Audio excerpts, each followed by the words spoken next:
Welcome to the Real News Network. I'm Paul Jay. We're in Chicago at the People's Summit, continuing our discussion with Carlos Ramirez-Rosa. He's the alderman for Chicago's 35th Ward. He's also going to be a delegate at the convention for Sanders. Running for city council, you're kind of in the trenches every day with people in the city. I know the district you're in it was very progressive. It voted for Sanders. But sections of the working class clearly are supporting Trump. What's your experience with that, and what do you make of it? People are tired of the Washington consensus that means the rich get richer and the poor get poorer. And unfortunately, when people don't have a clear analysis of why that Washington consensus exists, they blame poor people, they blame immigrants, they blame Muslims, they blame the other. And that's exactly what we see in Donald Trump. Obviously, Donald Trump himself, a billionaire, he doesn't want people to say, hey, it's the billionaire class that have rigged this system in their favor. So instead, he points to Muslims, he points to Mexicans and says, they're the problem. He's sometimes treated as sort of an aberration. You know, and there's a lot of debate, who created Trump and so on. And there's a lot of discussion that he's sort of an outgrowth or product of prejudices among sections of the working class. I actually don't think that's quite a fair analysis. He's a legitimate representative of where finance capital is. I mean, they're essentially snake oil salesmen. They are speculators. But I think what's important, I guess, and you can speak to this from Chicago very much, the enablers of that are people that protect the system that enrich speculators. So when you're out there, are you able to have some success when you're talking to working people that support Trump and sort of connecting these things? You know, I was elected by knocking thousands of doors. I did that with the help of a grassroots political group here, Reclaim Chicago.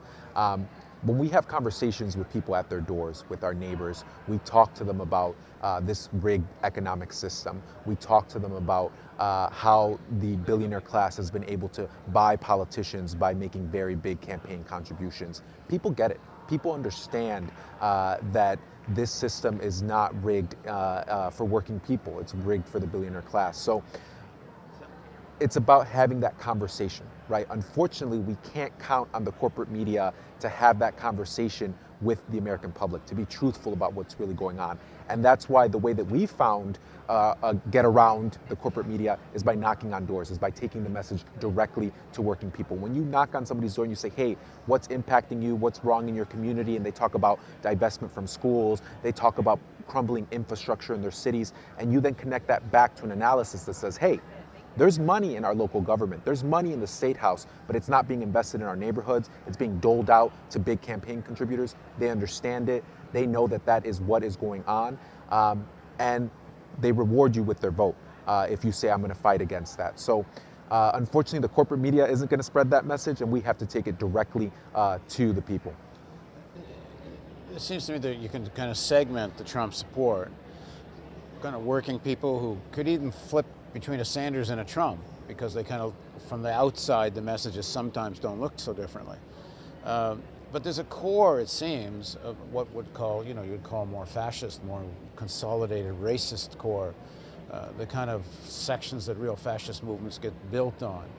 Do you get any sense of that from your door knocking? How much of that movement is that? You know, I think because Chicago is seemingly a progressive city, people are afraid to actually come out and say, I'm a Trump supporter. You may pick up something here or there, a hint, maybe a comment about people of different faiths or immigrants. And where you run, what percentage of the population is white? My district is 67% Latino, about 25% white, but on election day, more than half of my voters are white, and the other half Latino. You have a fairly liberal white base there living in that area then.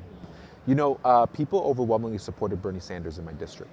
And that happened because we knocked doors, right? The same group of people that helped elect me, we didn't stop after election day, right? We organized a group to, one, hold me accountable, right? They said, Carlos, you promised to be this progressive champion in City Hall. We want to make sure that you continue doing that. And we're going to organize ourselves.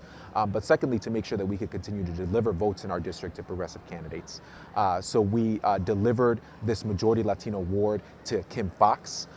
the candidate for state's attorney that defeated Anita Alvarez, who of course, was assisting in hiding police misconduct. So that was a great thing. And we also delivered the greatest percentage of any district to Bernie Sanders, and that's because we kept knocking those doors. And in terms of your relationship with the movement, in what way are you accountable? What are the mechanisms of how you are accountable to the people that elected you? Right. So in my ward, we have an independent political organization. It's neither Republican nor Democrat. They named themselves the United Neighbors of the 35th Ward. There's a board, there's membership, they pay dues, and they come up with policies that I should support and that I should champion. So through a series of popular education and community meetings, they engaged hundreds of residents in our ward, talked to them about income inequality, talked to them about corporate Democrats, and through those conversations, they came up with a platform that I have now agreed to govern off of. So you ran essentially as an independent, not in any. You weren't in the framework of the Democratic Party. Exactly, right. So elections in Chicago are nonpartisan. In my materials, I made it clear that I was going to fight the billionaires that were running City Hall. I was going to fight the corporate class. That's the message that I ran on, and as a result of that, we won. And now this organization in the 35th Ward keeps me accountable. So we have quarterly membership meetings, we have monthly board meetings. The board is elected from within the membership. And it's not just only a mechanism to keep me accountable, but it's also a way to show Rahm Emanuel that, hey, the people in my community have my back. When I'm picking these tough fights in City Hall, I know that I can count on hundreds of people in my community that are organized and that will go to bat. All right, thanks for joining us. Thank you. And thank you for joining us on the Real News Network.